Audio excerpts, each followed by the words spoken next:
Good evening, everyone. I'm Verney Gypsy from Earthkeepers Connect Goa, your host for this evening, the sixth day of the pre-summit webinars leading up to the new Earth Summit in November, India's first integrative summit on solutions to our problems in health, food and farming, and the environment.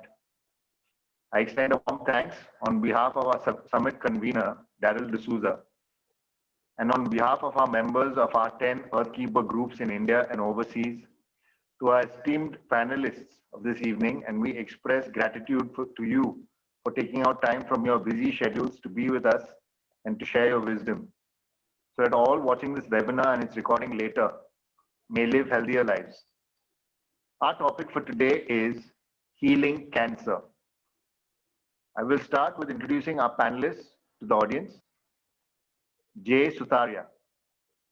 Food activist Jay Sutaria is the co-founder of Anne Heirloom Foods, Goa, working under the aegis of Annie Kohli to propagate her philosophy of Circle of God that includes farm, food, and health.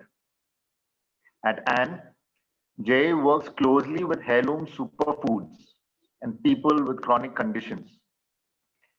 At Anne or anywhere, Jay helps people navigate through the many complexities of modern science and demystifies perspectives on many relevant issues such as organic certified food, cancer, and other autoimmune conditions. His message is followed through by real solutions and the power of ancient foods. Darryl D'Souza. Darryl D'Souza's reversal from 14 years of sickness to a state of complete well-being within just 1 year of using integrated natural therapies is a story that has inspired millions across the globe to lead healthier lives. His book, Become Healthy or Extinct, on curing chronic illnesses with integrated natural therapies, finds readership in close to 200 countries. Darryl does disease reversal workshops all across India, and he also served a 5-year term as the secretary of the World United Doctors and Healers Association. He hosts platforms and events for doctors, healers, and therapists to work together and has curated and convened 4 mind, body, and spirit healing conferences. Darryl is also an organic farmer, a TEDx speaker, founder of Earthkeepers Connect, co-founder of the Mani Padma Foundation, convener of the New Earth Summit, and a speaker at the World Parliaments on Spirituality. Dr. Shikha Agarwal. Dr. Shikha Agarwal has been the practicing physician and health educator at Healthy Healing Center Goa since 2005. She has successfully treated thousands of patients who have come to her with a great variety of ailments, including serious complicated cases. Dr. Shikha is a member of the Indian Medical Association. In 2006, she passed a postgraduate degree in holistic health issued by Apollo Hospitals. Since May 2007, Dr. Shikha holds the degree of CMT or Clinical Metal Toxicologist. In June 2019, Dr. Shikha also became a member of the Institute of Functional Medicine. Dr. Evelet Sequeira. Dr. Evelet Sequeira, MD, is a womb keeper, internationally certified Heal Your Life workshop leader and life coach, and self-mastery facilitator, gestalt, therapist, TEDx speaker, mother, entrepreneur, author, sound and voice therapist, and expressive arts therapist. She is an MD in preventive and social medicine from SET GS Medical College and KEM Hospital. She also holds management degrees from Wellington Management Institute and Narsimmunji Management Institute. She is a certified Tibetan sound bowl practitioner level 3, teacher of the sacred feminine, and a womb healer and magnified healing practitioner. She conducts workshops using fun tools of expressive art therapy, dance movement, sound, and voice therapy, and has been trained and certified by master trainers, national and international agencies, and institutes for the last 13 years. Earlier, she had a successful work career as health and nutrition specialist with UNICEF India and many government and non-government agencies for 11 years. She has a company, Sacred Lotus Womb Academy, which has a vision of creating a new earth from each individual, where each individual lives consciously from a space of love, peace, joy, good health, and wisdom. Her expertise lies in women's health issues pertaining to the womb, inner child healing, sexual trauma healing, and balancing the individual's inner feminine and masculine energies to live fulfilled lives to their highest potential. We will now begin our 3 rounds of questions for our panelists that will conclude in 1 hour so that we can keep the next hour for Q&A with the audience. Accordingly, I request each panelist to address each question in a maximum of 5 minutes. For those in our audience who would like to receive the recorded video of this webinar, please visit earthkeepersconnect.org and subscribe to notifications from our mobile news app. Our audience need not wait for 1 hour to type in their questions in the Q&A box. So here are questions for the panelists. Why is cancer such a common occurrence nowadays? I would request Evelet Sequeira to start. Thank you, Darryl, and thank you, esteemed panelists. I'm so grateful to be here and all the audience, and also this platform of the internet and the online space. Grateful for this space. Well, the very first question that is about why is cancer such a common occurrence? Now, I've had this space where I've been the medical doctor as well as now I'm the Jadoo Tona Jantar Mantar doctor as well. So, you know, dancing between both the banks and now right in the middle of the river. You know, I use a lot of metaphors because I think basically I'm a storyteller. The whole idea of why cancer is happening, you know, more, what I feel right now is because people are disconnected from their physical bodies. We are doing a lot of work where, you know, even in the spiritual world or where it comes to doing regular work, daily work, where the mind is a lot in focus. We are working harder, we are doing, and that's the energy. And when we are using our bodies beyond its capacities, there is a breakdown. Now, what really happens here is the body is trying to send us signals, and somewhere I feel this whole doing is affecting our physical body, where I'm not in touch with my body. And in psychology, it is said that the body is matter. Matter is mother. You know, so when we are not in touch with the mother within us, or even the mother outside us, which is Mother Earth. And that is what the Earth Keepers Summit is all about.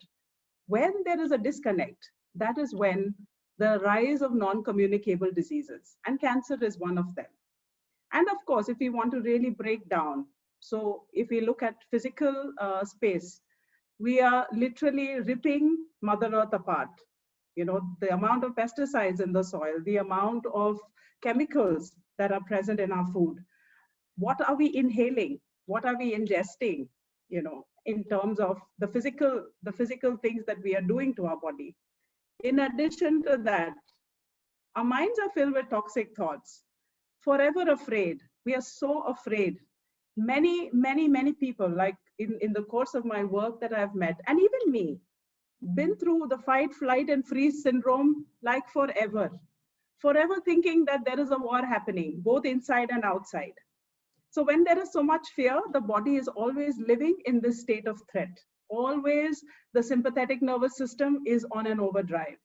What does that do? That sends the whole hormones into a disarray. When we look at the emotional health, in fact, there's a lot of work that I'm doing right now on something called as adverse childhood events. And now there are lots of studies done which prove that if the ACE score, ACE is the adverse childhood events, if the score, it's a questionnaire with 10 questions. So when you are a child, what kind of a household did you grow up in? And if there was a lot of physical, mental, and emotional abuse and neglect, then those individuals are at a higher chance of getting communicable, non-communicable diseases, cancer being one of them. So my whole understanding of why this is happening, I will only say one thing, is that the disconnect from the body and cancer or any other ailment is a call from the body. The symptom is a call from the body asking us to come back to our body, connect back with it, bring it back to full health. This is what I feel is the reason for the most common occurrence from my space. Thank you, Evelet. Now, the next question, next panelist we'll ask is Jay, if you would like to take this. First of all, thank you, Darryl, for this opportunity to express some ideas at your amazing platform that you've created. I'll get straight into the question. Why is cancer such a common occurrence nowadays? So first I want to address this question. I want to actually elaborate a little bit on the question itself, which is how common is the occurrence of cancer? Everyone knows, okay, cancer is common, but how common is the occurrence? Let me give you a perspective. We all know what this pandemic has created in our lives, and we all know the number of deaths. Information is out there. Just this is a good time to throw light on what is cancer, in fact, and how widespread it is. The official statistics for USA and a lot of developed nations, the official statistics announced by the governments and other agencies, is that about half of their population will be diagnosed of cancer in this lifetime. And when I say environment, Dr. Sequeira really put it right. First and foremost is our lifestyle. And in lifestyle, it's the circadian rhythm I actually put at the top. Are we following our body's circadian rhythm? Are we waking up and sleeping at right times? Are we allowing our body to go into the mode where it is working hard and then it is resting, plus it is exercising, or it's just work and party, or work and sedentary lifestyle? These factors play a big role in how our body responds to certain things that happen in the system to produce cancer. Smoking, drinking, drugs, diet, junk food, lifestyle, the kind of food that's available in the market, it cannot be emphasized enough. You know, you go on Sangola, Chogam Road, and so many new stores have opened up. There's a donut store, there's a gastronut, God knows, there's so many of the junk food stores, and every supermarket there's what do you say, shelves and shelves of junk food. Everybody is eating that. So all of this high refined junk food and then high animal protein diet. You know, in India, in a country like India, high animal protein diet literally have its effect in creating cancer. Then even in animal protein diet, you could choose certain animal proteins which your body can take better. For example, some good fish, maybe it's a light animal protein, but chicken, especially the broiler chicken, the kind of, first the coop in which a chicken is kept. Imagine the stress that chicken is in, and then the stress hormone that's going into you, apart from all the hormones and antibiotics and chemicals that go along with it. So they add to, that is one of the reasons. One factor Dr. Sequeira already pointed out, emotions, fear, stress, they play a huge role. In fact, I am treating a patient these days who is so afraid of dying from cancer that the fear has taken over, in the sense that she's become almost unresponsive to any treatment she takes.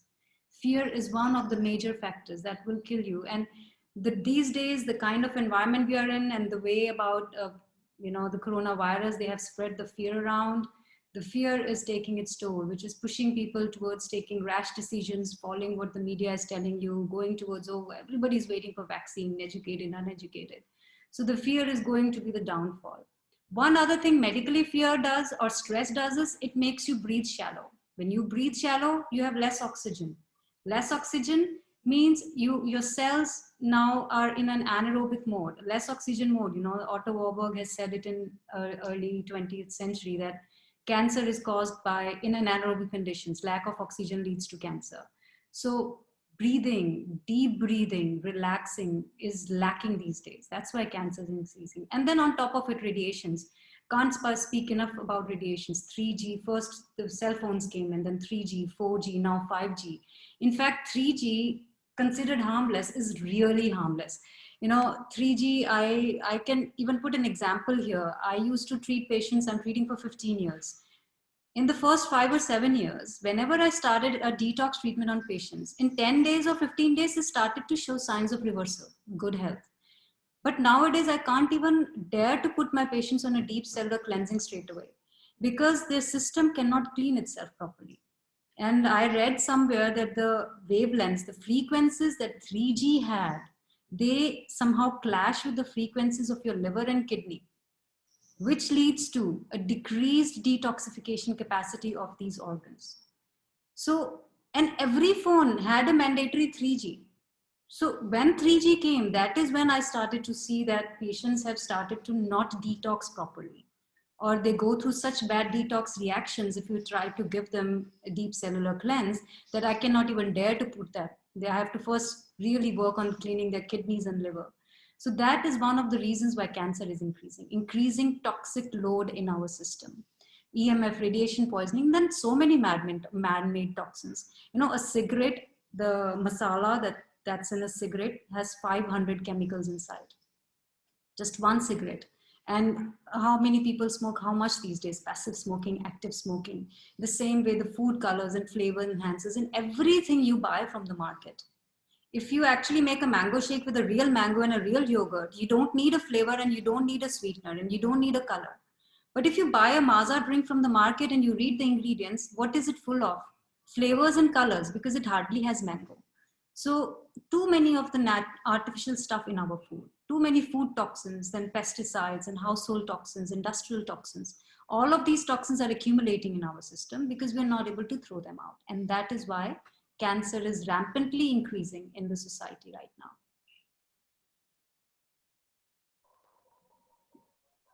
Right. Thank you, Dr. Shikha. So now I would request Darryl to say a few words on why is cancer such a common occurrence nowadays.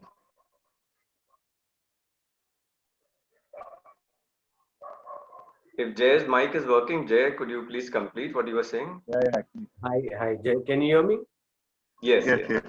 I don't know how it got disconnected. No problem.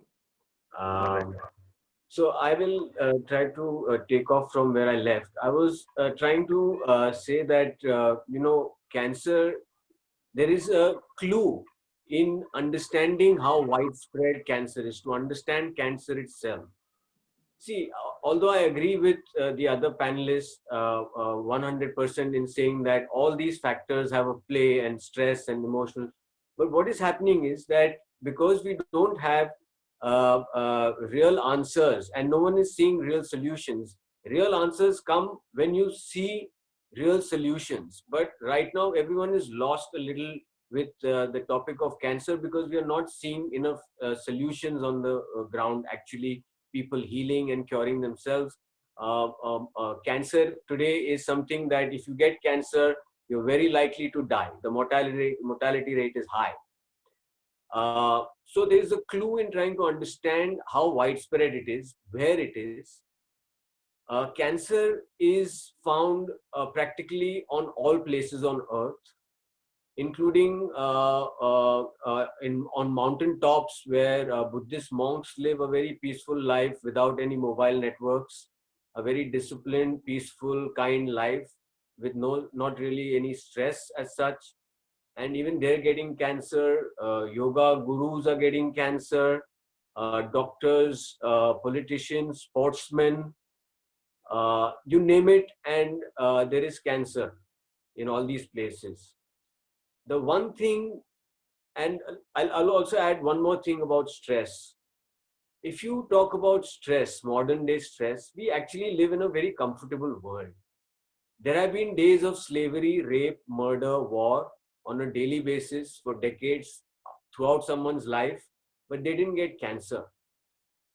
Stress makes an already weak condition worse.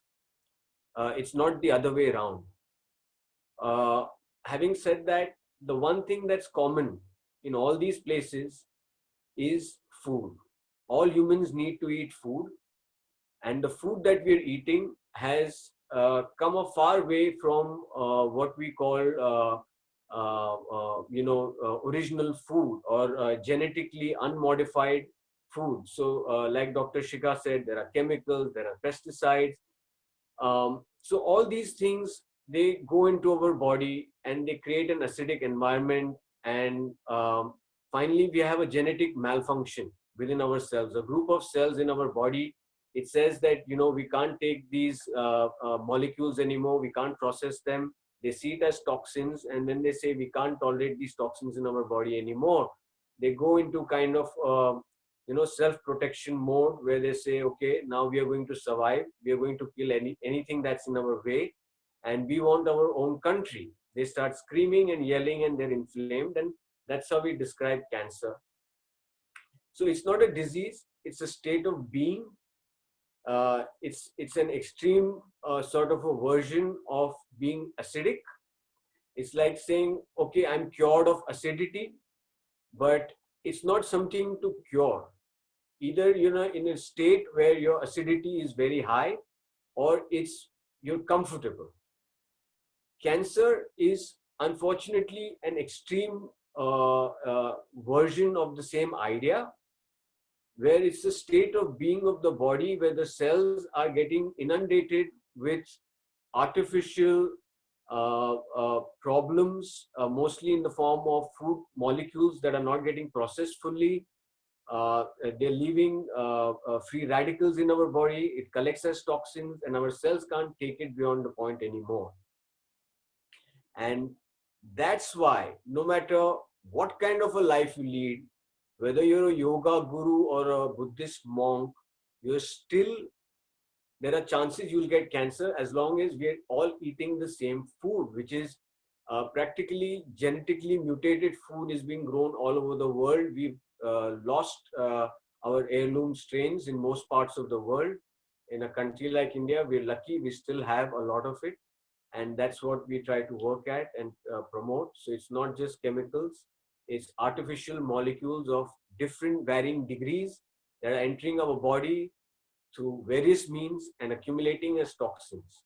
And that's the reason why cancer is so ubiquitous all over the world. And to the extent that I will say that I always say this, and people sometimes get alarmed or upset about this statement, but I say it because I believe that climate change is not the problem of tomorrow. If a couple of billion people die because of cancer in the next couple of decades, your carbon footprint of the world will drop drastically. There will be no climate issue. There is a problem, there's a climate change problem within our body more than the one outside. If we try to fix the one inside our body, the world will be taken care of. Thank you. Thank you, Jay. So now I would request Darryl to continue the conversation. Yes, thank you, Miguel. Thank you, Verna. I agree with what the panelists have said. Certain cancers happening because of stress, because of food. And I would also like to add one more aspect through an explanation that I will give, which will explain why those Buddhist monks who are living in the mountain tops, who don't eat packaged food products, right? They are probably eating something very natural and organic from their space. Um, so how can one explain that particular kind of case? So this the popular definition of cancer in the world, according to me, is wrong. And in my book, Become Healthy or Extinct, I have given a very close to reality, the correct proper definition of cancer, what I've researched over the last 15 years and seeing, of how cancer behaves across different countries, different people, different places in the body. So the popular definition of cancer is that, every cell has a memory and it knows when to die, because people have understood now different cells, of the body, they live for a different time and they die at a certain time. So the theory is that, I call it a theory. Uh, Theory is that every cell knows when to die, and there are some cells that they forget to die, and they keep on growing and becoming bigger and bigger. Cells of the human body or cells of a dog, whatever gets cancer. Now, my reply to that is the cells of the human body that have evolved through so many, millions of years through different mutations and, uh, uh, different environments. It has got such a great intelligence that I don't believe for even 1 second that they have lost their memory. Okay. So what is the definition of cancer that I give? And it's just in one line. Cancer is the reactive expression of a cell when subjected to chronic irritation. So what is chronic irritation? I'll just give a simple example. Suppose I come across to your cheek and with a sharp nail, I start scratching your cheek, okay? And it continues for an hour and it continues for 2 hours. You're going to have your skin is going to come off, okay? And you're going to have a wound and it's going to be bleeding. Now I stop doing it after some time. And then, okay, probably, the next day there's a little bit of healing happening. But then again, the next day I come and scratch it again for 2 hours, right? And this happens, like suppose even if you fall down and you bruise your knee, okay, you get a scab on it after a day. But imagine that you fall on the same part of your knee every day in succession, right? So for a week you've fallen on it for 7 times, and what's going to happen there? That scab, isn't it going to become bigger and bigger and bigger and a big lump? And after a week, somebody's going to look at you and say, "Hey, what's that cancer growing on your foot? I mean, on your knee." Right? So this is the natural mechanism of the human body. When the certain thing attacks it, okay, and damages it, it only knows one thing. The human body, the cells know one thing, is how to repair themselves and put layer and layer of healing. So now I come to this space where I'm saying that there are three types of cancers: what I call energy cancer, a substance cancer, and a parasitic cancer. When you have very stressful emotions all of the time, there are so many women, who are getting breast cancer, and it's coming out of a combination of two things. So the first I'll talk about energy. So energy within the human body can get very stressful in different emotional centers or chakra centers, what you call. And besides energy within the human body, you have energy outside. Okay, your laptop all of the time, your mobile phone all of the time, and now, like Dr. Shikha mentioned, the 3G, the 4G, and the even 100 times deadlier 5G. So these are inorganic and energy fields around the body, and the body has different frequencies, what I call harmonic energy.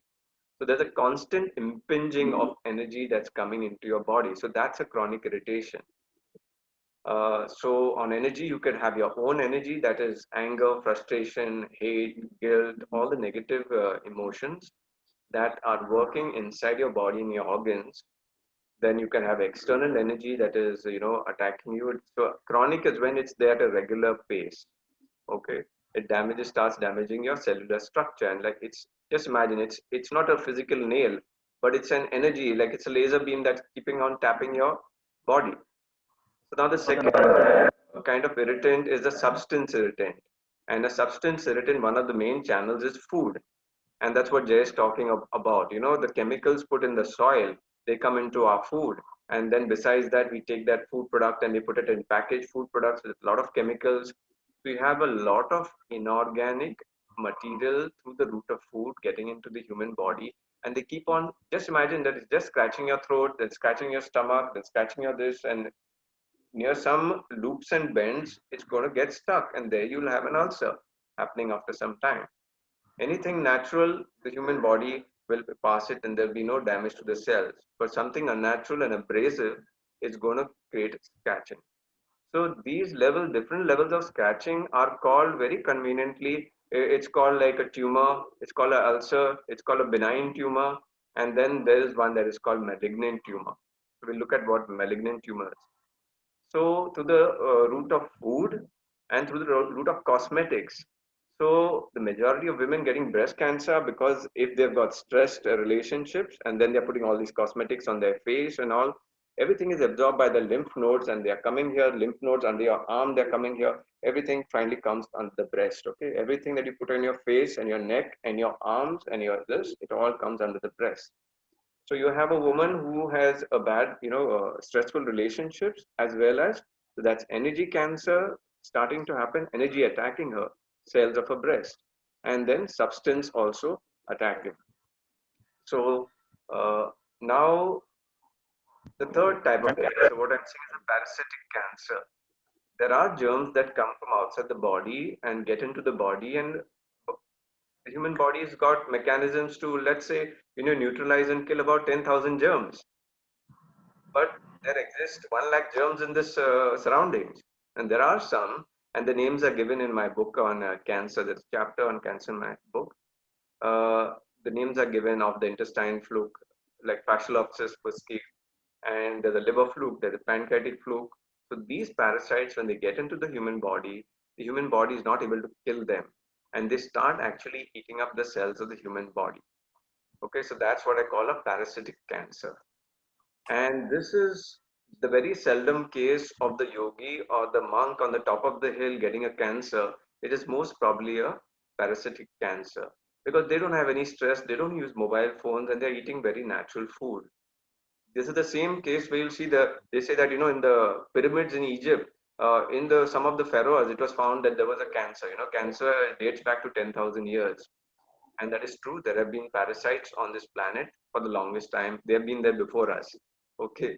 And if they get into the human body, then it can cause this cancer. So I just say the worst kind of cancer because I've been also, treating some patients who are, had cancer.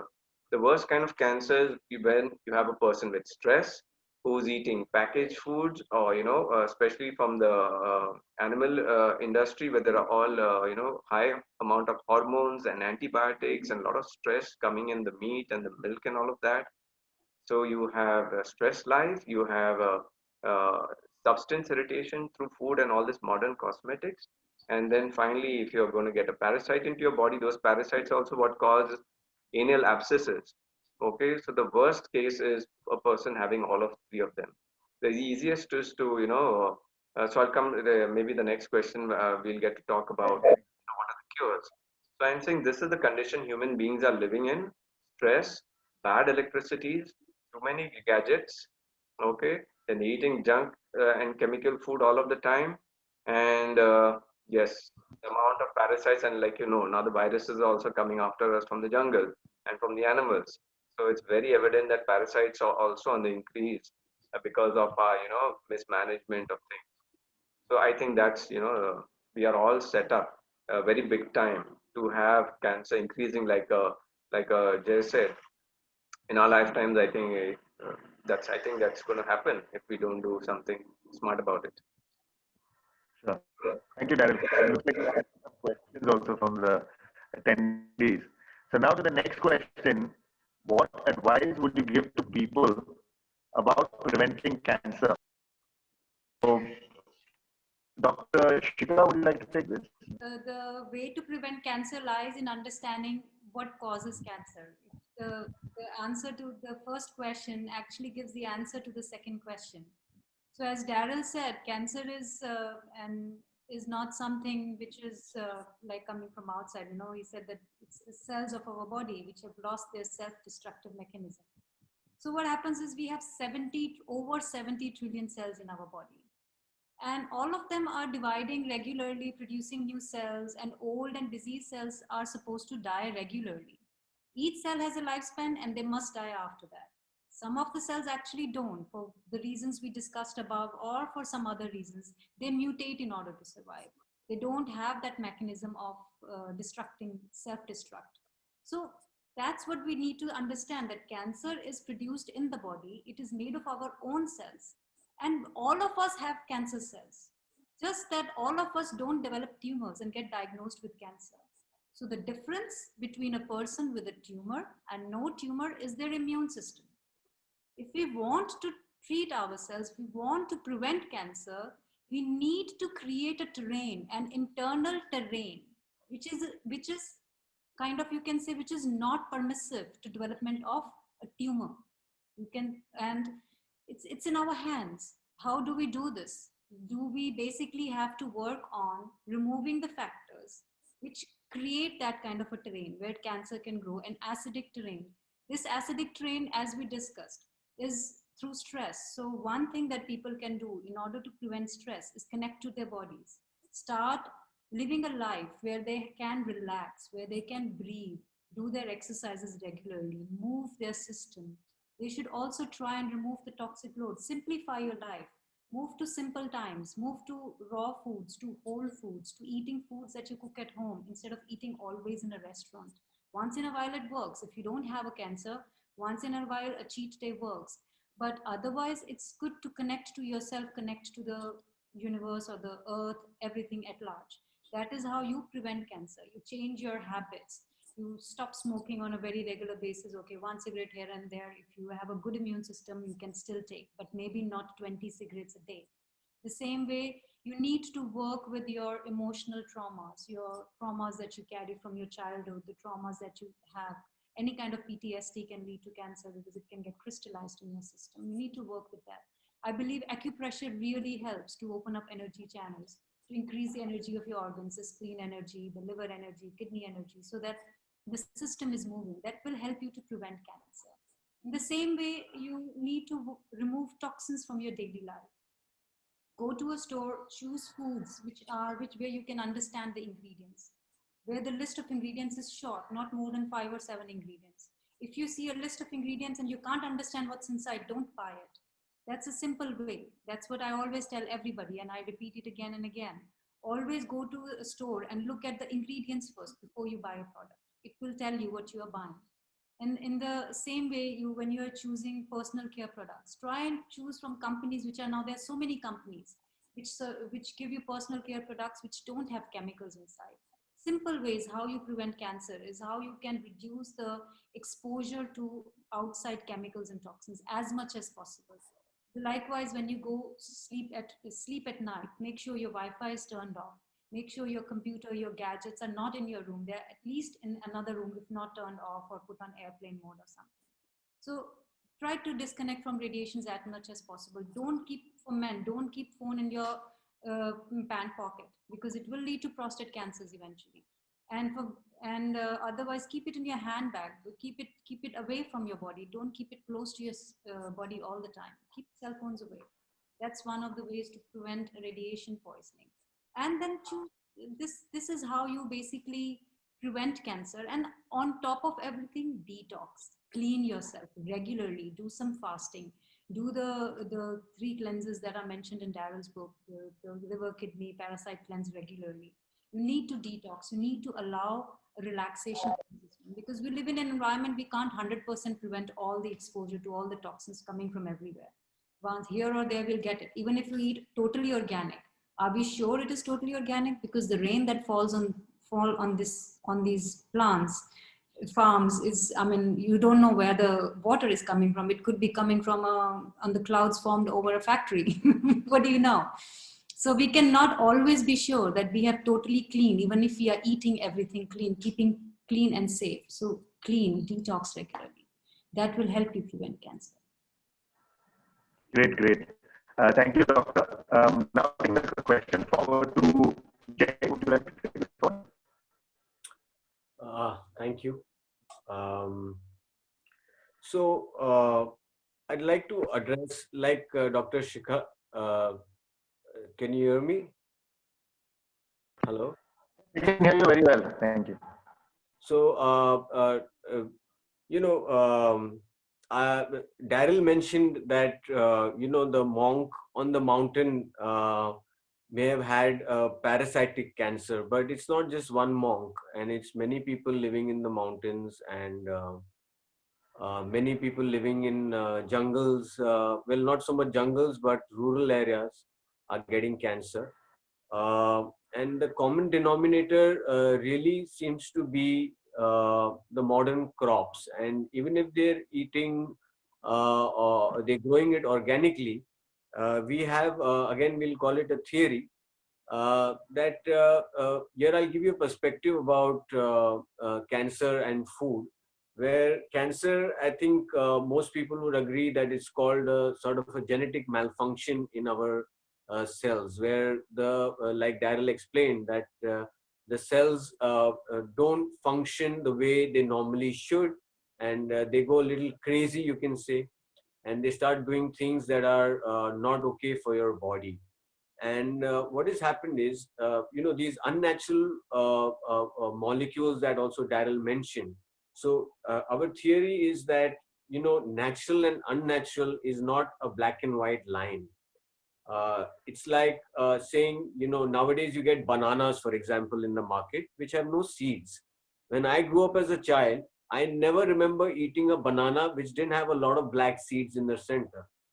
So I want to thank Dr. Shikha, for really putting out all the points there so beautifully. And from my space, what I really want to tell all of us who are attending here, and I feel this is also a message for me, for preventing cancer, one of the biggest things that has worked, I feel, is slowing down. We're all in a hurry. There is so much happening in so little time we want to accomplish, and there's so much to do. And that is the energy which we need to pay attention to, is to slow down. Go back to the wisdom of our grandmother and grandfathers. If they were living off the land, okay, if the generation is again grandmothers and grandfathers who were working for companies, and then go one generation behind. So the grandmother who lived off the land knew exactly what to cook on that particular day, how much to cook, and how to feed her children. The grandfather knew what to do with the land, work in the fields according to the seasons, what crops need to be sown, or what needs to grow on the land as per the seasons, and living off the land, they had a wisdom of their own, and their body understood something much more than what we understand today. So prevention will come in all these different levels. But the basic point, what I feel is, if you want to keep your body in that space of healthy living, or a holistic, healthy space, what we call perfect health, then there has to be that sense of connecting to Mother Earth. And Mother Earth works in cycles. If you see now, we are in the season of autumn and now soon leading to winter. What does she tell us? She tells us that it is time for me to shed all my old leaves, and I'm moving into winter, which is where all my seeds are sown, and they are waiting there in darkness. But what are we doing? We are behaving as if we are in summer throughout the year. We are wanting to be productive, we want to do more and more. But if you look at the wisdom, there were separate crops that were sown during summer and rainy season, and there were separate small crops that would be sowed during the winter time. So not too much work, and a lot more to relax. So if we can go back to the wisdom of our ancient ancestors, that I think will also pave the way towards prevention. In addition to everything that Dr. Shikha has mentioned, and even where Jay is leading us, is paying attention to the food, paying attention to all the different channels through which we can get chemicals into our body. So my mother was diagnosed with breast cancer when she was 35 years of age. And then, of course, she underwent surgery, and she got well, and she stayed cancer-free for almost about 20 years after that. And then it recurred the next time, and then we lost mom to cancer. So I have always been, and being a medical doctor, I always wondered, what really went wrong? Because the first time that she was diagnosed, she went into a very healthy lifestyle, and she was eating the right kind of food, she was doing the right kind of exercise, everything. Of course, she had a lot of emotional health issues, which she had not paid attention to. And maybe at that time, we were not even equipped to even know that led to the illness. But what I'm arriving at is that the treat or the prevention of any ailment is holistic. We look at the body, we look at the energy, we look at mind, how it works, the emotional state, as well as our connection to spirit, everything. It's like having all these facets running in an harmonious way. It cannot be one and not the other. It has to all go together. So when I stopped coloring my hair, and people would say, "Oh my God, you're so young, and you need to color your hair." And I realized that I grayed very early because I did suffer from PTSD. I had a lot of abusive childhood, and that led to a lot of anxiety and panic attacks. And I grayed very early because of the excess stress in the body. So I told myself that at least what I can do is I can work on my internal stress, and at the same time, I can prevent putting more chemicals in my body. And then I stopped coloring the hair. It's a tough journey. It's not easy because we are living in a world where people will question you. They will tell you 20 things, and they make you feel miserable. Especially all the aunties will tell you, your husband looks younger than you and all that drama kind of things. But you need to be firm. You need to know what you are arriving at, and that has to be, a focused approach. That yes, I want to be cancer free, and I want to see that my family also is. And today I'm very proud to say that, at home, I wouldn't say we've eliminated all the junk food, but at least a lot of it is gone. And now we're eating actually food which is cooked at home. And yes, of course, we are not getting organic vegetables, but in our own ways, we can, we do a detox, we take a break, and go for massages, do a panchakarma with Ayurveda, and do all those cleanses to actually get all that toxin overload out of the body. Yeah. Great. Thank you, Evelet. That's very interesting. Now let's see if Jay will lead us forward. Uh, Yes, you're with us. Prevention. So I think what we need to do, I think all the panelists are on the same line, and we need to go back to our roots. But we have to look at it a little more closely. If it's such a big problem, and we all are saying we know, that stress is a problem and chemicals are a problem, and still we are not able to really take control of the situation, then there must be something else. And that's why I call it a theory. We have to look at our meaning of what we call organic very closely first. What we call organic today is a lot of crops that are actually genetically mutated. So this is not the genetic modification that Monsanto does in the lab.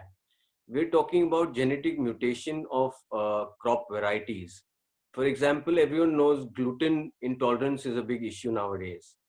And that is a very blatant example of genetic mutation in wheat. It's not called genetic modification.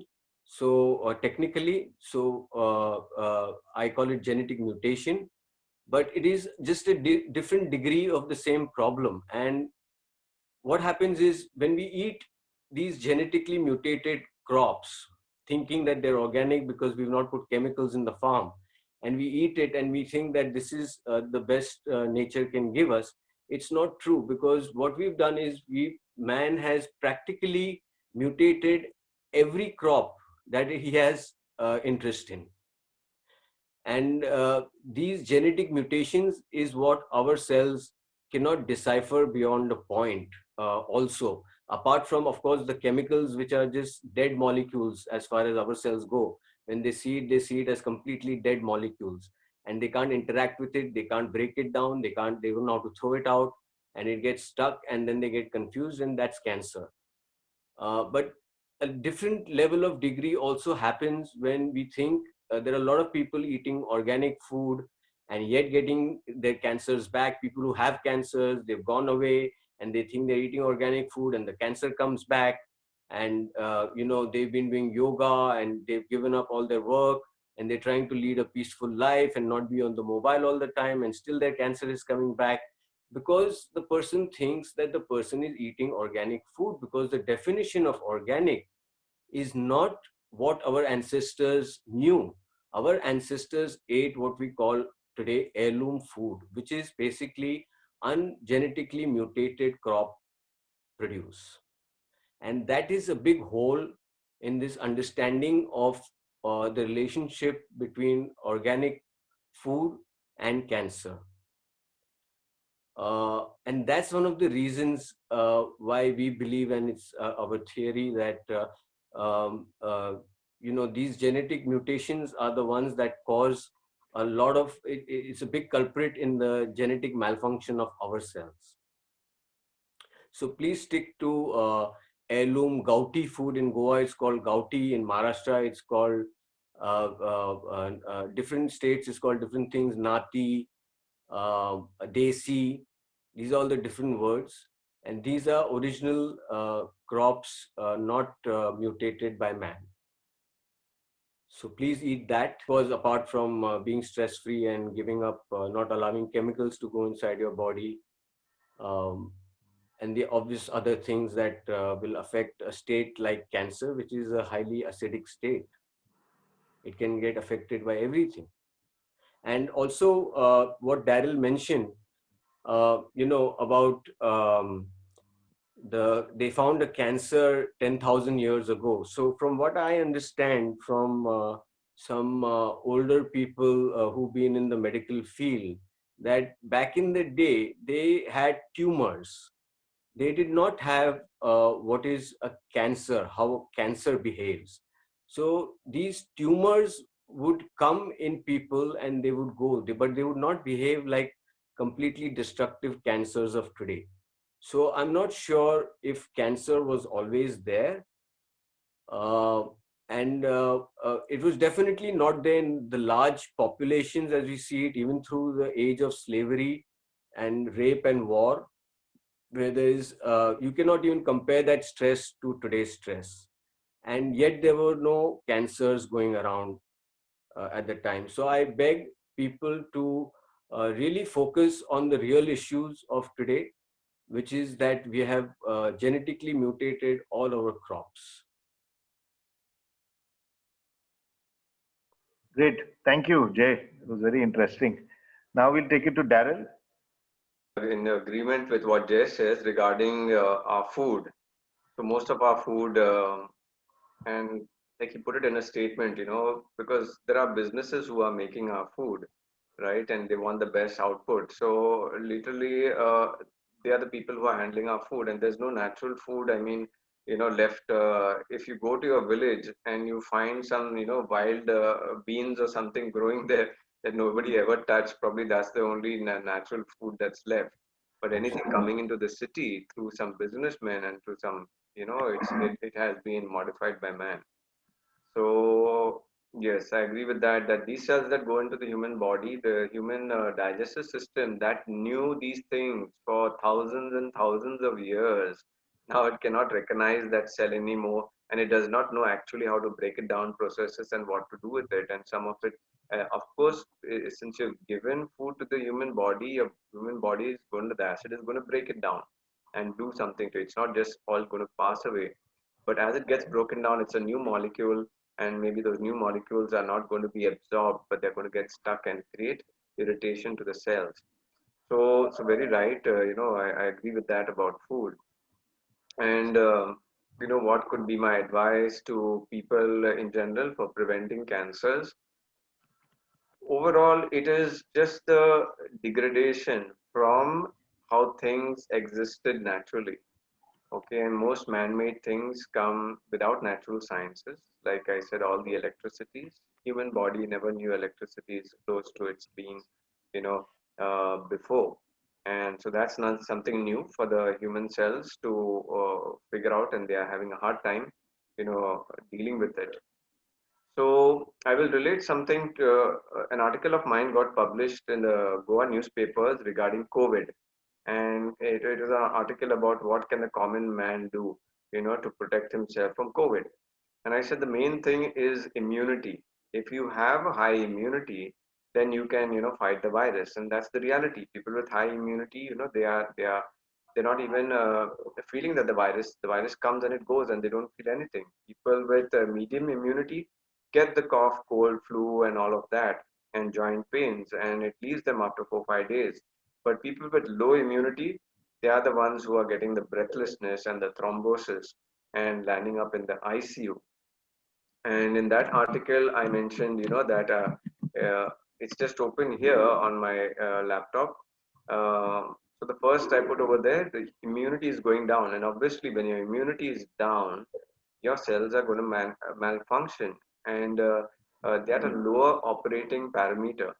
So if you're going to have bad energy coming from your own self or outside, your cells are not going to take it so well. If you have toxic food, toxic cosmetics, toxic environment, or the quality of your air, low immune system is not going to be able to fight it. And then, of course, low strength in the cells can't fight parasites as well. But there's a lot of extensive research, even on the work of Nikola Tesla and Dr. Hulda Clark, and that goes into very, vibrational energy and the structure of cells, and many other authors too, to very clearly understand what are parasitic cancers. And I've seen many cases of those cancers. So if your immunity is high, then your cells can fight some foreign organism. Okay. Now, why does immunity go low? And in this COVID article, I'm bringing it up because it's the same things that we got to do now. Whether it is you're trying to save yourself from COVID or cancer. So there, I put in the article. The first thing is that stop eating unhealthy foods such as animal products and products, even milk, anything that comes from a processed factory, and because they've got a lot of chemicals in them besides the antibiotics and the synthetic hormones, which are actually classified, some of them are classified as carcinogenic, which is cancer causing, or synthetic hormones. So the food is one of the main thing. The second is body products. uh, they have listed the causes using body products and cleaning agents and detergents that contain chemicals. So it's not only on your body, whatever you're touching and what you're washing with, that also, those chemicals and go into your body. So, and people want cheap products. You see, cheap products are not going to come off natural materials. They're going to come from chemicals. Unfortunately, that's the reality. You try to bring a washing powder from 100 rupees down to 50 rupees. You can imagine it's going to have double that amount of chemicals because they make it from artificial stuff. So the third point I put over there, what is really cutting down the immune system, is living on allopathic medicines to manage chronic illnesses. Okay, so not only me, many others in the world who are experts in their field are doing workshops or written books on how to reverse high BP, cholesterol, diabetes, obesity, hormonal imbalance, arthritis, liver problems, kidney problems, with integrated natural therapies. And it is happening. My patients are who have done my programs are reversing high BP, cholesterol.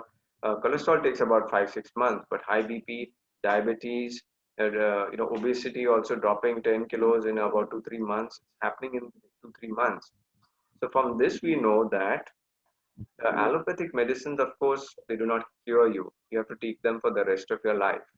Okay, so they're not curative in nature, but many of them, they start from natural molecules, like, and most of them are plant-based medicine, meaning it comes the basic substance comes from a root, a bark, a leaf, uh, a seed, a grain, or even a fruit. But when they take it and they put it, I worked in pharma facilities where they were making medicines.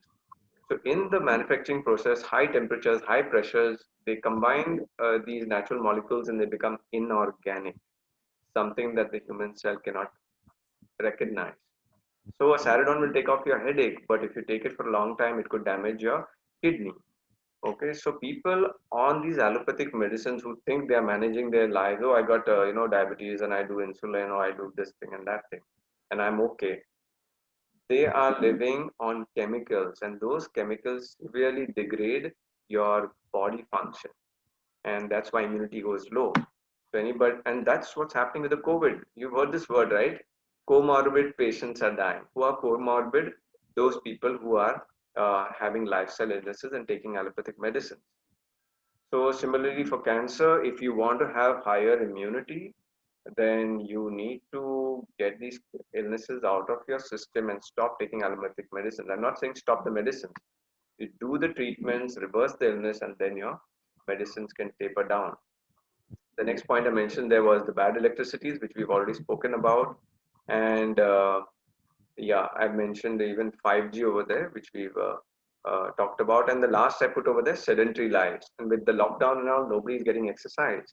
So if you get exercise and you have energy in your flow in your body, your immunity will go high. So that's the similar advice that I, preventive advice that I give to people who are, who want to prevent themselves from getting cancer, right? Go back to natural things, back to natural food, natural exercise, natural surroundings, and try to get most of these modern man-made unnatural chemicals in their different form out of your life. That's one of the reasons I left Mumbai and I came to Goa to live a very, as far as possible natural life. I grow some of my own food every day by eating that, so I have a guarantee that my food is natural to whatever degree it can be. Um, so that's my advice for prevention of cancer. And of course, meditate, resolve all your stresses because a stressed up energy system is also going to take your your blood pressure and your diabetes higher. Okay. So the magic formula is for somebody who is got cancer. Maybe we'll take that later. So this is what I have to say for the general public, who wants to prevent getting cancer. Thank you. All right. So now the last question is, what advice would you give to a person suffering from cancer? So Jay, would you like to take this? Sure. Um, See, for us, cancer is one more relationship with our body, and cancer is a state of our cells screaming to us for help. Technologies like chemotherapy, which were vaguely invented in Hitler's gas chambers, are destructive technologies created during wartime, um based on chemicals. And the idea there is to destroy the cancer cells. For us, the cancer cells are not some enemy cells, they are our own cells. They are like our own children who need healing and not punishment and not a death sentence. So that's the first thing to understand. Uh, all chemicals and like Darryl mentioned, unnatural molecules in any form, whether it be from the skin, which is the largest organ on our body, to food that we have to eat 2 or 3 times every day, entire life. Otherwise, we can't live. We are made up of food, and um, so we need to. If someone has cancer, first thing you have to do is basically go on an organic vegetarian food diet, minus all the chemicals. And when we say organic, again, I say we have to look at it closely, the meaning of organic. Truly organic in nature is something that is designed by nature, which is the genetics are have not lost their authenticity. And these crops, we are very lucky in a country like India, we still have about 30-40% is still heirloom variety. In the cities, we just don't have so much access to it. But if you dig a little deeper, in every market, there'll always be a few, very few local farmers who still do it the traditional way, still grow the traditional varieties. They're more expensive. Wherever you go in this country, they know the value of it now.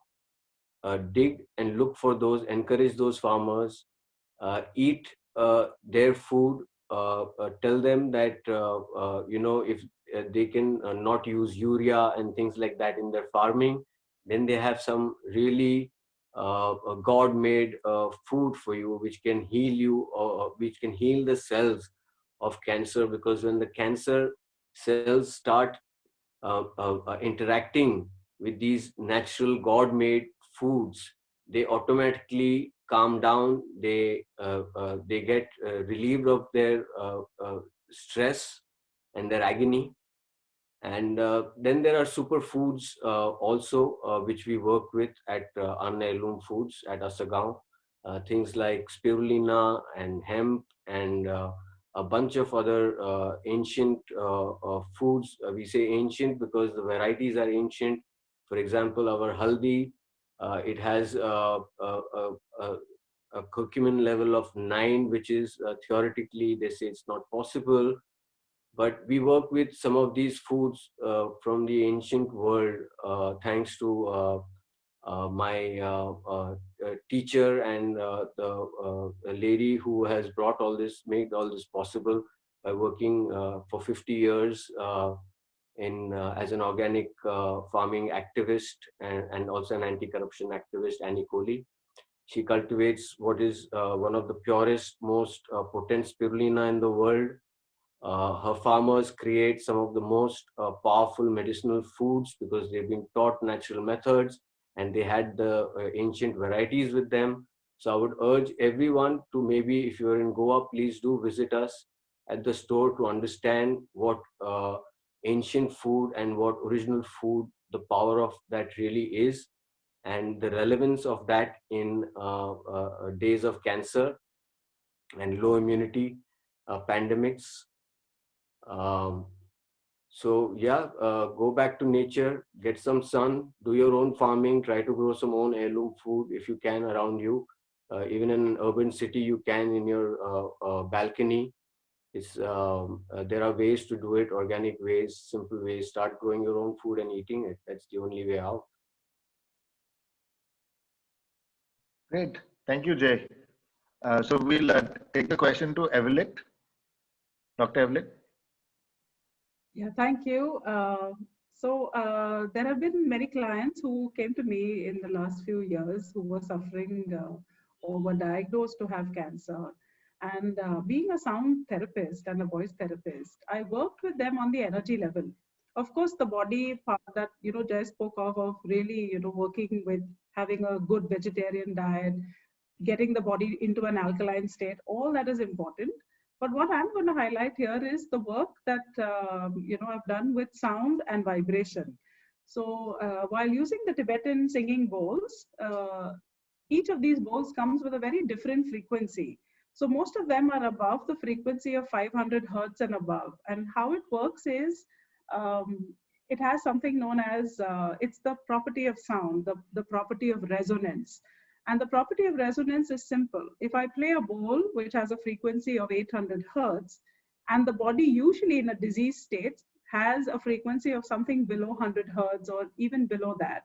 So what happens is, because of the property of resonance, whatever is the highest frequency in the room, everything in that room attunes to the frequency that is the highest.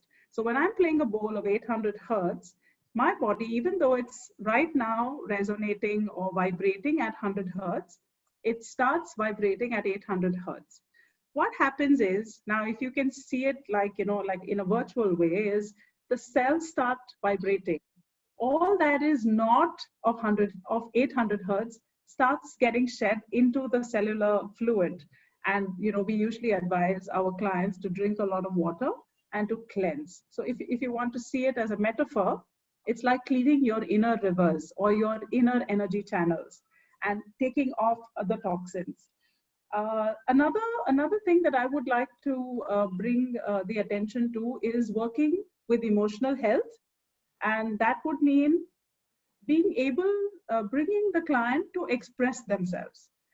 Most of the times it is seen that many clients, one of the biggest emotion is fear, as well as deep-seated anger and resentment that they hold. So gently navigating that space of working with them to, go to the root of what am I angry about? What is this? Where is this coming from? And can I work with it? Can I release that anger, or can I use certain tools? There are lovely tools available today and such wonderful teachers who are going again back, and this is all ancient wisdom, body wisdom, tools and techniques that don't include taking and popping pills, but just tapping your body, something like an emotional freedom technique or an acupressure. So many of these techniques can be used to work with the emotional health. So healing is coming back to wholeness, coming back to the state of homeostasis in the body. So we need to work with the client to bring them at all levels, the physical, the energetic level, the mental level, emotional, as well as their spiritual health. And then as they come together in all these different areas, surely they can come back and bring themselves to healing the cancer. And like Jess said, it is a cry from the cell. And just like a mother who loves her children, when her babies cry, she's reaching out to them with love. And I think that is one of the biggest elixirs that can bring healing, and that is love. So this is what I feel can really help a person who's already diagnosed with cancer. It's really beautiful. Thank you, Doctor. Now, Dr. Shikha, would you like to say a few words? Yeah, I can say a few things. Well, first thing I want to say is actually that we have all been talking about this is causing the problem, that problem, this problem. I mean, cancer is caused by this problem, that problem, or whatever is happening, and we need to heal here, we need to heal there. But when somebody gets a cancer, then the story completely shifts for that person. Now it's not just a talk. Now it's about bringing into practicality what we are basically talking about. So the most important thing for a person who wants to heal himself or herself of cancer is to ask one simple question: is why do they want to heal themselves of cancer? What is the main reason? Is it their fear of death, or is it their wish to live? I mean, I get this line from a guy called Chris Walk, who healed himself of cancer at the age of maybe, I think he was in early 20s, of a 4th stage colon cancer. So that's the most important question. Why do you want to actually heal yourself of cancer? If it's coming from the fear of death, then at some point you're going to give up and say, whatever, I can't take care of myself anymore, I will rather die. But if you actually are wanting to live, if you really want to live, that's when the process starts, because that's when you really determine. First and foremost is the determination within you that you want to actually heal yourself. You want to get out of it. And then you will find portals, you will find ways to get by, you will find, because there's like hundreds of different protocols which are available around the world to clean yourself of different toxins, to change your life. Whatever we discussed in prevention, everything applies to a patient of cancer. They have to do everything, but many folds more stricter, more disciplined than a person who is simply trying to prevent cancer. So a person with cancer cannot have cheat days, cannot have leeways. The person has to have the determination, yes, I want to do it, and then he or she goes for it. They will find ways. So you want to treat yourself of cancer, first form the determination. Then you start with everything we discussed so far: natural foods, changing your circadian rhythm, connecting yourself to the nature, taking all the chemicals and poisons as much as possible away. And then you start with detoxing. Then you connect to a person, or you connect to a protocol, you connect to a doctor who helps you find ways where you can actually work and try to remove everything that is creating acidity in your body, environment that causes cancer, and maybe in some cases where the cancer is fast growing, where if you're in a 4th stage or in a 3rd stage, where you may not have years and years to wait for to clean it slowly on your own. You may need certain therapies which will help to decrease the cancer load. So yeah, everything has to come together. Your determination is the most important. Your will to live is the most important. Then the portals will come your way.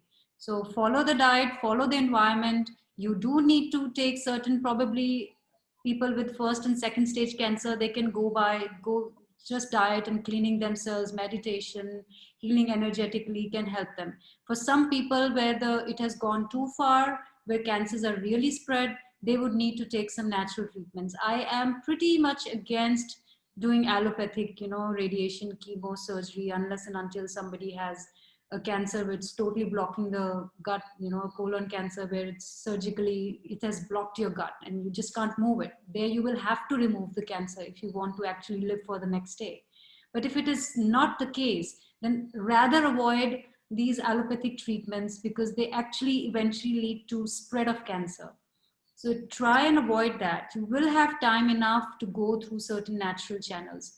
I believe you could use high doses of vitamin C along with vitamin K as chemotherapy agents.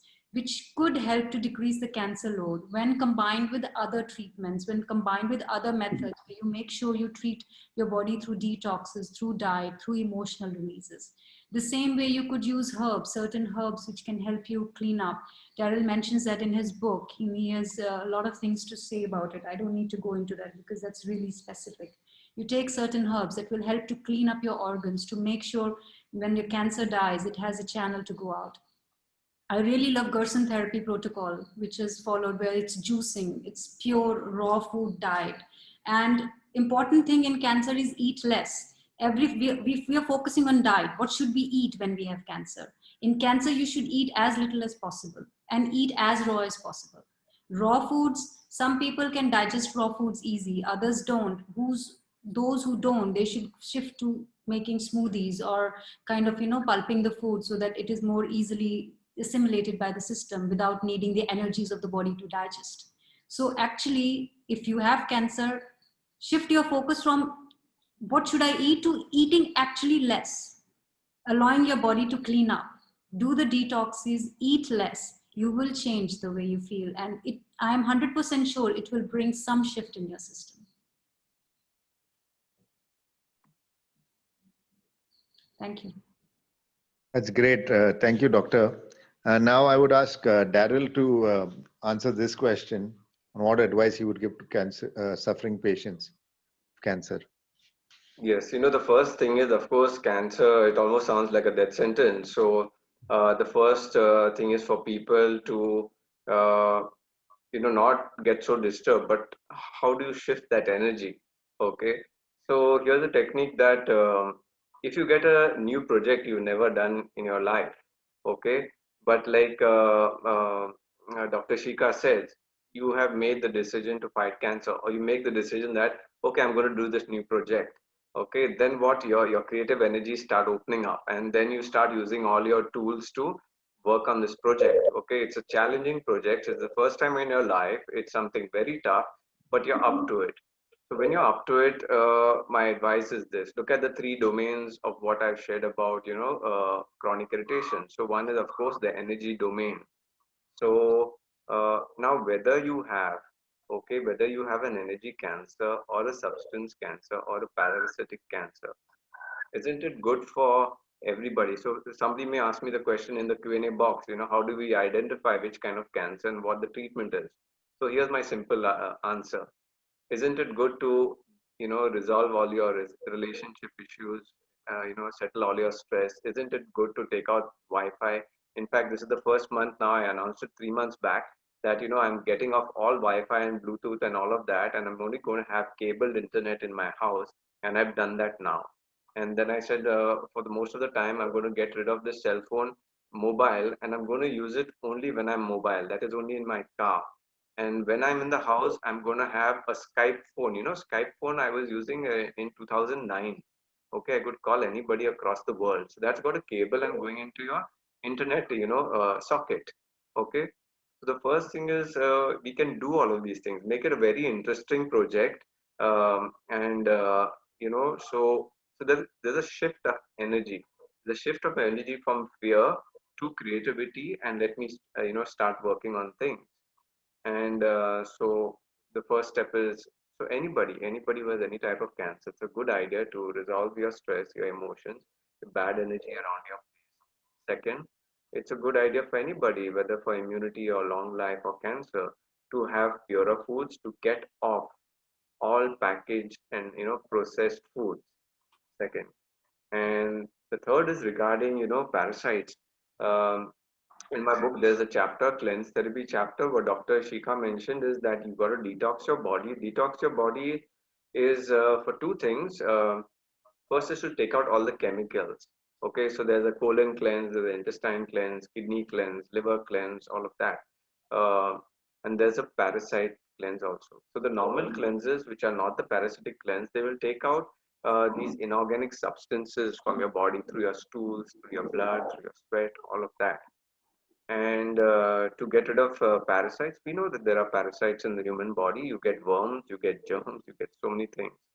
So bitter foods like neem and all of that, will take out certain parasites. So there are certain natural parasite substances like oregano oil or black walnut hull, and even things like garlic and all will be able to take out some parasites. So there are natural substances that can take out parasites, and it's good to do that also, clean your system of parasites. But like I mentioned, there are some parasites which are very quite strong and they don't die easily with natural substances. And that's the only place where I've seen, where the use of chemotherapy has prevented somebody from dying at that point of time. Now, people think chemotherapy, that is a chemical that's put in your bloodstream, is killing the malignant cells. No, it's not actually killing the malignant cells. That blood is going into the cells, and the parasites, the microscopic parasites that are in the cells, they are being killed. So you have a person who goes through 6 rounds of chemotherapy and all, and then the cancer markers and all of that come down. So you have some successful cases where they don't have a relapse, and they're cancer free for 3, 4, 5 years, and they're they're saying, wow, it happens. But some cases, maybe 90% of the parasites or 95% of the parasites are killed. But even that 2, 3, 4, 5 parasite small colonies, they spread. They go through the bloodstream, and then you hear the story. It was in the liver, then after 1 year or 2 years, now it's in the brain. So it takes the time, 6 months, 1 year, 2 years, for those colonies to regrow and multiply again and again. Create problems in the brain, or maybe in the kidney this time, or in the parasite, in the pancreas. So I've seen this happen for a lot of cases. Um, where so I with so the only time I say, when there's when I can understand that there's a cancer that's parasitic, okay, that means if people can do the energy cleanse, can do the food cleanse, can do the detox. Even then, if their cancer persists, then there is some indication it could be a parasitic cancer. And in real life, in the medical industry, there is no other option after you've tried all the natural, meditation, cleaning, and all the herbs and everything, and you are, really it's called a galloping cancer. Then people are, have no other option than radiation and chemotherapy. And it is a fact that people have used that and survived and lived, 2, 3, 4 years longer. So so that would be my, hierarchy of advice. It's a good thing to, clean up your energy, um, clean up your food, clean up your cosmetics, keep everything natural, and try and do natural parasite cleanses if the cancer is in your gut or some internal organs. And the last option is chemotherapy, unfortunately, for some people. So one of the questions which are there, 1 minute. Okay. What's the role of antioxidants to keep cancer away? Anyone who would like to take this? I can attempt to take this. Hello? Yes, we can hear you. Sure, we can hear you and see you.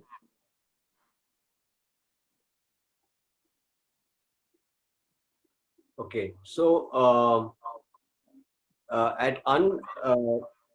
we work with something called spirulina. Spirulina is the only blue-green algae. The blue protein that it has is called phycocyanin in modern science. And this phycocyanin is also considered to be the blue color from which the sky gets the blue color because it reflects off the blue color in the water from this algae, and that's another story. But this blue pigment is a phenomenal pigment. It's like it's called an antioxidant stimulant. In a very basic language, you can say it's like a very powerful antioxidant. A lot of people get confused about the meaning of antioxidant. An antioxidant is something that oxidizes an element that might be oxidizing your cell. So oxygen is what we need to do a lot of the toxic cleanup in the body, and that's why we need antioxidants in our body. The oxygen acts as the antioxidant because something else is oxidizing your cell, and that has to be oxidized, and that's what antioxidants do. So cancer is a state where we have, it's always a state where there are too many toxins in the body. You will not find a cancer in a person whose system is alkaline and does not have toxins in it, or a history of consuming toxins in one way or the other. So yes, antioxidants is one of the most important things, and therefore spirulina is one of the most relevant things in the world today, even more than before. The problem with spirulina is, again, you don't get good spirulina anywhere, but that's a whole nother story. But that's what antioxidants are really relevant to cancer for removing toxins from the system. Yes, I would like to add to that about this oxidation process of the cells. So when if you take a packaged food product, right, it's in an airtight container, and it's got these chemicals inside which actually are so powerful that they defy the law of decomposition. Okay, everything that is natural, like a mango or anything, there's a natural mango and it's going to decompose. But if you want to keep it in a tin for 1-2 years, then you've got some chemicals inside it. So these are powerful chemicals because they can break the laws of nature and the laws of God, and they're all man-made chemicals. So you have to understand how powerful these chemicals are that are there in these processed food products of ours. Now you have seen that many times there will be an artificial coloring agent, artificial tasting agent, a preservative by itself, and there's this thing called stabilizer. Now why does this? It's got a name, name to it. But what is a stabilizer? A stabilizer is like a headmaster or a teacher in the classroom when all the children are making too much noise or fighting with each other. The stabilizer will say order, order. Okay. The stabilizer is a chemical that cuts the cross reaction between other chemicals, because if it is not put in place, that whole food package could have got spoiled. That's why they call it a stabilizer. So we actually have atomic warfare happening in these packaged food products, and they're all airtight. Now we take them home and then we open it and we allow that atomic warfare to happen inside our body. Okay, now many of these chemicals are imbalanced and they are missing electrons. So as they go down your throat and your intestines, they are robbing all the electrons from your gut lining, from your stomach lining, and that's what we look as mild inflammation. Doctors, whether it's an endoscopy or colonoscopy, and it shows mild inflammation, and the doctors say, oh, that's nothing, everybody has got mild inflammation. Well, because everybody is eating this lousy, packaged food products. It's a normal thing. We have been seeing for the last 20 years that people have mild inflammation, and nobody dies with mild inflammation. But that's the first degree of attack. So what are antioxidants? Okay, now antioxidants are, it's green tea, even walking barefoot on the earth. See, when you exercise and you run, there's lactic acid buildup. There is certain oxidation process going on in the body, but electrons, negative electrons, from the earth, they come and they give their charge, and then a balance happens. So from eating all these food products, all these chemicals that are going into your body through your cosmetics and all, the green tea and the other antioxidant natural substances, their electrons will be absorbed and they stabilize the system. So yes, so there's a relationship between and antioxidants come in the middle to save our inflamed gut lining and all. So an inflamed gut lining and digestive tract is a recipe for cancer. So right, so when you put in the antioxidants, all that gets healed, and it has a better healing effect for cancer.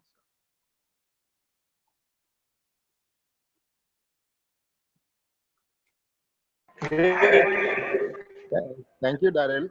So the next question, which has come from Snigdha, is about molecules, the concept of molecules becoming organic, whether it applies to multivitamins too. So yeah, I'll just give you a recent example. So multivitamins, yeah, I think the way Ayurveda makes things, that is with natural temperature, natural processes. Of course, some Ayurvedic companies they are doing certain unnatural processes, but if they follow the traditional Ayurveda, uh, if they want to heat it, they'll keep it under the sun or they'll rub it. Okay, if they want to pasteurize it, it'll be banged with something.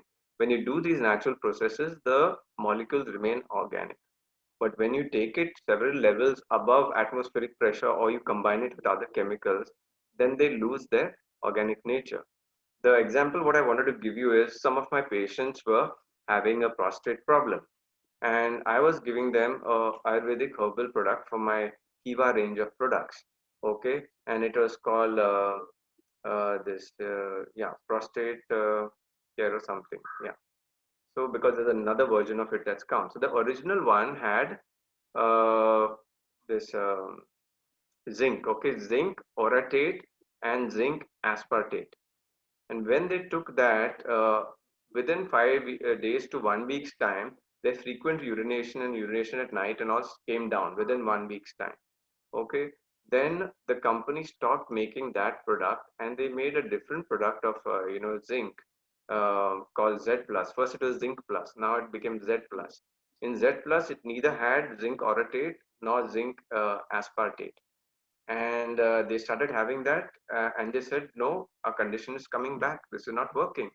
Then I spoke to the manufacturers. They said, no, we are not going to make this product anymore. Then we went to the pharma companies, and in the pharmaceutical, you're only getting zinc acetate, okay, and that is doing nothing for them. Their urination all went back to the same level, and their prostate problem whatever healing happened, some percent of it, 30% or 40% of it got reversed.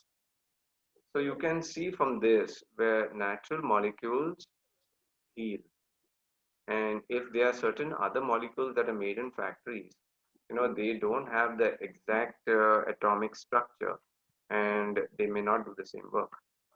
I think Jay last year he spoke on this, denatured molecules. Could you please share? Yeah, exactly. So there's a term called denaturing, uh, and it means basically, denaturing happens all the time by humans at every level. Even in the kitchen, every day we denature things. So we can take the purest food, and if we burn it, for example, we have denatured it in a way. So another example of denaturing is also few people know how plastic is made. So plastic is a process of denaturing something. That's how we get plastic. So when you take a natural resource which is biodegradable by earth, which is say like crude oil, and what we do, humans, we put industrial pressure and heat and chemicals and force on it, and we denature the molecules, and we create something that nature cannot break down, something like a plastic. It becomes unrecognizable by nature, those molecules, and that's the process of denaturing. And it's a very dangerous process which we undermine all the time. So a lot of packaged foods, if you see, especially all over the world in developed nations, they have all these kale chips and all these superfoods, spirulina kale chips, and all these packaged foods with A grade ingredients mentioned, but I'm sorry to say, a lot of them are just cancer causing because they are denatured. So you can take absolutely good ingredients and denature them and make them toxic. So denaturing is a very important thing for everyone to understand. And that's why delicate slow cooking in the house was the tradition, on a pot and a wooden fire, so that you don't denature your food. You don't kill it, you let it be the way it is intended to be eaten, not broken down into some deformed molecules. Yes, so thanks, Jay. And I would like to also mention the overall philosophy, which is, of course, science. It's not in anybody's head. And the basic science is that this human body has developed for, thousands and thousands of years. And it has got that memory. Whatever can be food to the human body has that memory. Okay, and it knows to work with that. And here we come and we create new substances and new foods in the last 10, 20 years. And we are trying to tell such an intelligent being, you change your makeup, you change your design, because we have made these whatever kale chips and all of that. The human body is not stupid, it's made by the cosmos, and we are the nutcases who are trying to modify it. It's not going to listen to us. It gives a reply, it tries to fight back, and that fight back is, yeah, if you put a lot of rubbish in it, you're going to have a lump growing with the name cancer. Great, great. The next question is actually to Jay, especially, where can people get heirloom seeds around the country? Questions were asking whether it's online or whether in Delhi, but overall, how can they get heirloom seeds? Heirloom is a term we use for the new generation and for the world to understand. In our country, the words are Desi, Desi Bij in North India, Nati in South India, and Gauti in Goa, and Gauti in Maharashtra. And so you have to know the local term for it, and you have to just ask around a little bit. It's not that rare. It is rare because it is not talk of popular media. So there is no focus on it. But in the coming years, people will understand that heirloom or Desi organic or Nati organic is the only real organic that was created by nature. Everything else that we are eating today has not been created by God or nature. It has been modified over decades and decades by man in the farm, mixing, it's called selective selection. And mutation happens because we take, for example, we'll take one wheat and another wheat, and we'll plant them both, and then whatever comes out, we'll select the one which is softer and bigger and sweeter and whatever, and then we keep doing that, and then we end up with something that's a mutated strain.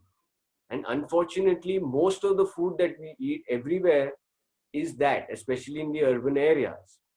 But even in urban areas, go to your local farming markets, you will see desi stuff, inquire with the farmer, just like how organic has become relatively commonly understood that, okay, chemicals should not be in your crops. Same way, the understanding that your crops should be not genetically mutated will come about.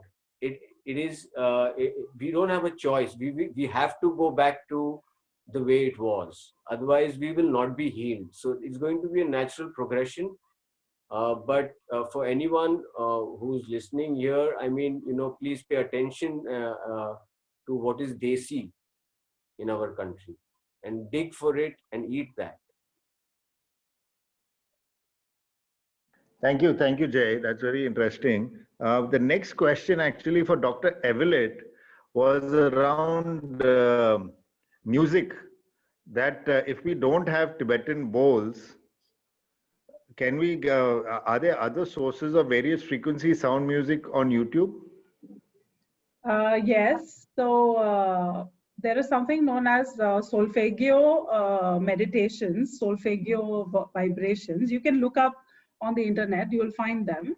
But I would like to also give a word of caution, because these musical frequencies take a person into a very deep space.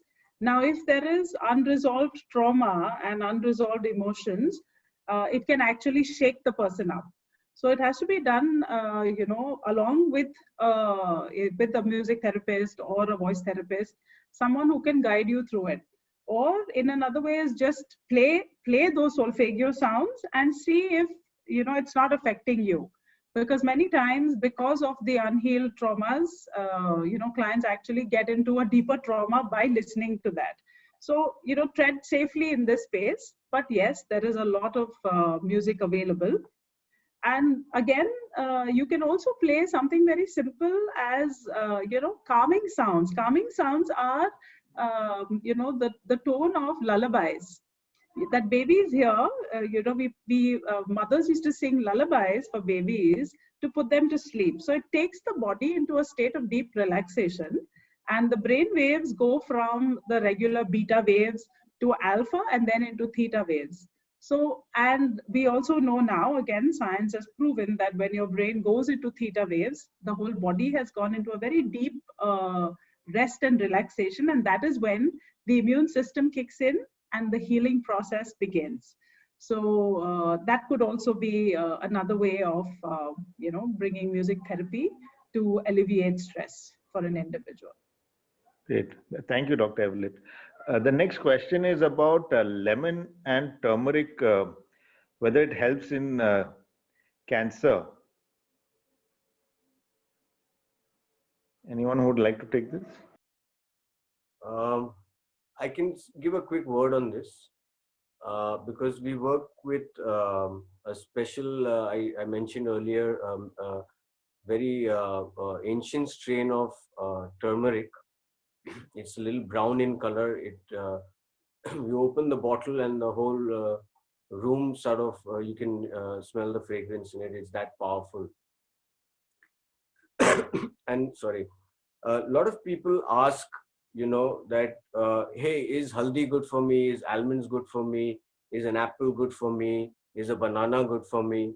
So we live in a world where we have access to everything that we can name from all over the world. But the problem is that neither your banana nor your apple and nor your spirulina, nothing is pure and original anymore, neither your haldi. So the most important thing when we set out to look for these superfoods is to look out for the authentic versions of any superfood. If you can find the gouti, for example, the gouti lemons you get in Goa, they are so delicious, and and the other lemons that you get in the market here, the smaller ones, they just seem so lifeless compared to these, that just once you start eating it, you feel and you know that this is something superior. So first and foremost, please look for authentic heirloom produce, whatever you're looking to eat, whether it be haldi or lemon. I think the other panelists might be more qualified to tell you exactly what it can do in your body for you.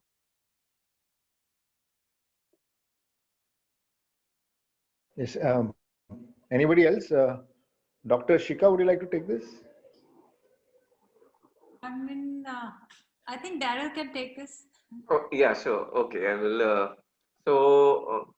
Saline is, of course, acidic in nature. You can test it with the pH strip. Some people think it's alkaline. It's alkaline forming in the body when your liver makes enough of bile. Then it is alkaline forming. If your liver function is down, then your acidic lime and lime shots and all are not going to alkalize your body. Okay. So it is a very strong thing. It can kill a lot of germs. And of course, it's high in vitamin C. Okay, so definitely it'll be something that will be good for cancer. Now, turmeric is also very good for killing a wide range of parasites in the body. It's also, an antioxidant. It's a good nutrient. But a caution to people who are planning on taking, turmeric in a glass of water. Uh, you should take breaks. If you do it, if you do it 20 days in a row or 25 days in a row, you'll see a lot of internal heat in the body, and sometimes blisters coming up. Okay, so don't overdo any of these things. Don't overdo saline. Don't overdo turmeric. My general advice is, yeah, you can take it for a week every day, and then take a break of 2-3 days, and then continue it again, so that it goes up to a certain level, then the body brings it down to a safer level, and then you can continue. So both of these things, yes, they will show good results for mainly this germ or parasite kind of cancer. Okay, but for energy cancers and all, not much. You got to work on your energy system. Uh, in terms of detox and you know getting substances out of your body, like toxic substances to your food and your uh, cosmetics. Uh, a good thing is spirulina, wheat grass. They bind, all of these things that are in your blood and take them out. Even activated charcoal. That's also very good to take out chemicals from your body. So that's for a substance kind of cancer. One thing I would add about turmeric is actually turmeric in whole is like heating, as you said. You can't take it for too long. But there is this extract of turmeric called curcumin in different Right. forms. That curcumin is actually very, very helpful in cancer. Curcumin per se, if you take, it really allows your liver to clean up. It allows the bile to flow. It metabolizes or increases the metabolism of xenoestrogens, which is what you find in your shampoos, which is you find in your cosmetic products. The xenoestrogens, which really creates a trouble by blocking your hormones, by creating other issues with your insulin resistance. It blocks your thyroid, it blocks your insulin pancreas, and it blocks your sex hormones. So curcumin really allows your body to detox those. And along with that, curcumin is a very powerful, very potent anti-inflammatory agent. So I ask my patients when they are taking a lot of turmeric, and I say, yeah, turmeric is good. Just like Darryl says, you can't overdo with turmeric per se. But the extract of turmeric, which is curcumin, can be taken for long. Isn't that correct? I think turmeric, I have not seen curcumin. With curcumin, I have not seen this problem of heating up. Yes, that's right. Even I have not come across any indication or anybody who has taken, curcumin capsules. I've seen people taking that for about 3 months in a row and no negative, reaction to it. The next question which came in was about ginger as well from Dr. Rita. If anyone would like to just add on that. Any of the panelists? Ginger in helping cancer? Ginger, yeah, ginger is one of the foods that, of course, works because ginger is something that what I use ginger in my practice is for mainly increasing the digestive juices. Ginger is something that increases the agni in your gut. So once you have more digestive juices, you digest and absorb your food better. So that's one purpose I use ginger for. And of course, ginger is again anti-inflammatory, like turmeric. It has its role in boosting up your immune system. So yes, people who have digestive issues, who have cancer, if they use ginger, like a square inch of ginger in their smoothies and their juices, it will allow them to metabolize and absorb their food better. Great. Thank you, doctor. One question was coming up about shampoos. The first question is if we have organic kind of hair serums, do we what was something other than plastic which we can transport them in, because glass is difficult to transport and store? And then of course the questions that can you tell us the damage caused by the typical shampoos and conditioners and their role in creating cancers? I would say use steel. All right. That would be then the easiest thing that doesn't get damaged. Yes, and about the damage, it's the same thing what I had explained earlier. You see, you put these shampoos and on your head. Of course, they go in through your pores. Okay, it goes in through your pores and reaches the bloodstream, and then from the bloodstream, it will start flowing within the body. Um, some of the chemicals may be, maybe your kidneys can filter them out, but some they don't. And I have my teacher who saved my life in 2004, Mr. Ashwin Dalal. His brother got cancer, and so they couldn't figure out how he got the cancer. He was being treated at in Dijal hospital. Then he had to went to some Ayurvedic center, and I happened to be in Bombay at that time. So I was just talking to him and trying to figure out, that's my first line in cancer. I'm trying to figure out, is it from the energy domain, substance domain, or parasitic domain? So I just talked to him for 10 minutes, and it came out that, he's totally a non-smoker, non-alcoholic and all, but he was a pharmacist working in a cosmetics company. And then I said, okay, so he said, what was your job? He should say, I used to formulate cosmetics, okay, in the laboratory and in the office. So I did that for so many years. Then I said, and since how long are you retired? He said, I'm retired now since I think 6 years. Okay.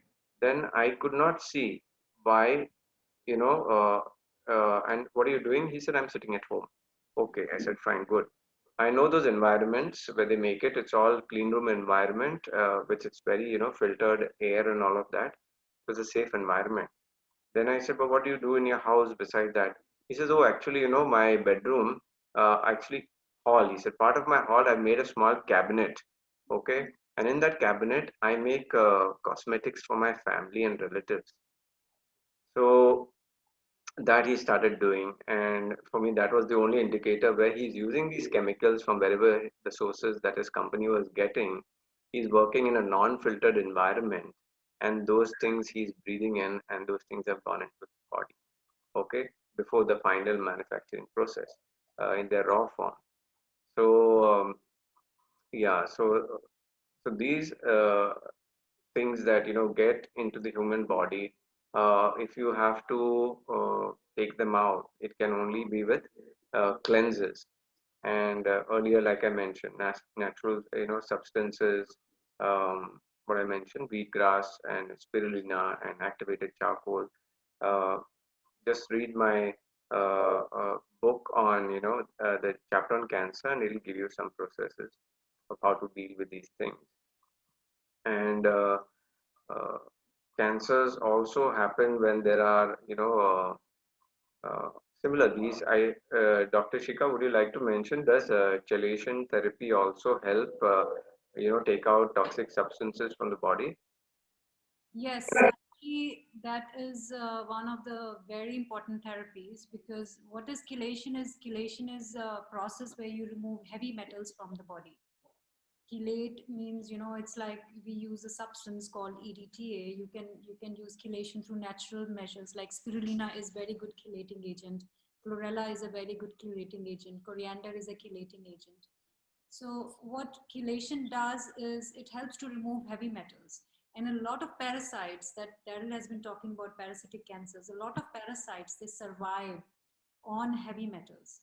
They accumulate heavy metals like lead and mercury into them, which makes them immune to our white blood cells, because white cells, neutrophils and macrophages, they get paralyzed in the presence of heavy metals and they cannot function properly. When they cannot function properly, diseases pop up. So one of the ways to get rid of parasites from your system, from your liver, from your tissues, from your cells, is to allow your body to chelate those heavy metals out. Once the heavy metals are out, it activates your immune system, and it can reach far reaches of the far corners of your body to take out those parasites, kill them. So yes, chelation is something you can use it naturally. And if you want to really fast forward the process of chelation, then I use intravenous chelation therapy, where you basically put in EDTA, you use DMSA, you inject it into the body, and that is like quite a few times more potent than taking spirulina and chlorella. But again, considering our body system, one has to be very careful who can take IV chelation, for whom it is just better to slowly detox using spirulina and chlorella. Chelation is very good for this, yes. And to complete my answer, yes, there are a lot of herbal shampoos, so you can switch to that. Currently, I'm using a herbal shampoo from Kiva, and in Goa also there is a brand in which they make from they use cow urine in it, and that's the current one that I'm using. Okay, so there are natural shampoo, and it doesn't smell at all. Okay, it's wonderfully fragrant.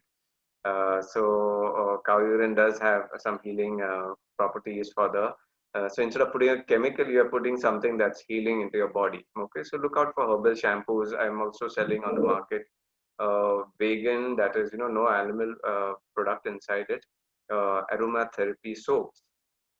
Okay, so look out for all. If you go searching for these things, you will find them. Absolutely, absolutely. Thank you, Darryl. Search and you should find. So this brings us to the end of another really interesting and entertaining webinar, very informative for most of our attendees. And I would like to thank all our panelists, Dr. Evelet Sequeira, Jay, Sutaria, Dr. Shikha Agarwal, and Darryl D'Souza for a very interesting session.